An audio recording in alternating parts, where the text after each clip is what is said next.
જય ભોલેનાથ મિત્રો, આપનું સ્વાગત છે અમારી ગુજરાતી વાર્તાની ચેનલ પર। તો આજે આપણે સાંભળવા જઈ રહ્યા છીએ એક અદ્ભુત વાર્તા। એક વખતની વાત છે, હિમાલયની પાસે એક નાનકડું ગામ હતું। ગામમાં એક ભોળાભાઈ નામના ગરીબ ખેડૂત રહેતા હતા। જીવન સાદું હતું, પણ ભોળાભાઈનો વિશ્વાસ ઘણો મોટો હતો। દરરોજ ખેતરમાં કામ કરી સાંજે ઘરે આવી દીવો પ્રગટાવી ભોળાનાથના જાપ કરે। જાપ બોલે, ઓમ નમઃ શિવાય, ઓમ નમઃ શિવાય એવા જાપ કરે, ભોળાનાથની ભક્તિ કરે। ભોળાભાઈ પણ ગામના લોકોને એ ગમે નહીં। ગામના લોકોએ ભક્તિ જોઈ ચીડાતા હતા। અરે ભોળાભાઈ, તારો શિવ ક્યારે દેખાશે? તને શું ફાયદો થશે આવી ભક્તિ કરી? એવું કંઈ ભોળાભાઈની મેણા મારે। પણ ભોળાભાઈ હસીને કહે, મારે માટે તો નામ લેવું એ જ આનંદ છે। ભોળાનાથ ક્યારેય ખાલી નથી રાખતા। એક વખત એવું બન્યું, ગામમાં દુષ્કાળ પડ્યો, વરસાદ જ ન પડ્યો। પાણી અને અનાજની ભારે તંગી આવી।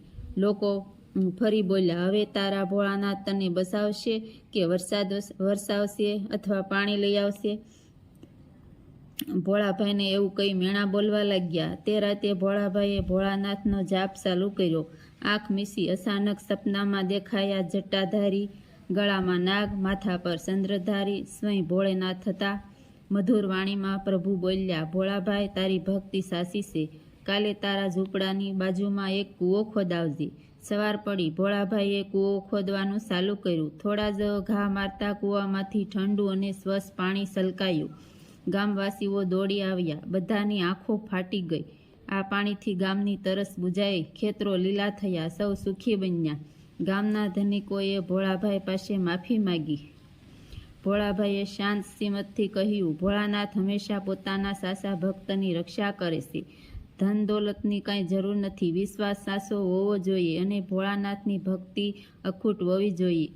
અને મિત્રો, એ દિવસથી આખું ગામ ભોળાનાથની ભક્તિ કરવા લાગ્યું। તો મિત્રો, આ હતી ભોળાનાથની સુંદર વાર્તા। જો વાર્તા ગમી હોય તો લાઈક કરો, શેર કરો અને અમારી ચેનલને સબસ્ક્રાઈબ કરવાનું ભૂલશો નહીં। ફરી મળશું આપણે નવી વાર્તા સાથે। જય ભોલેનાથ, હર હર મહાદેવ।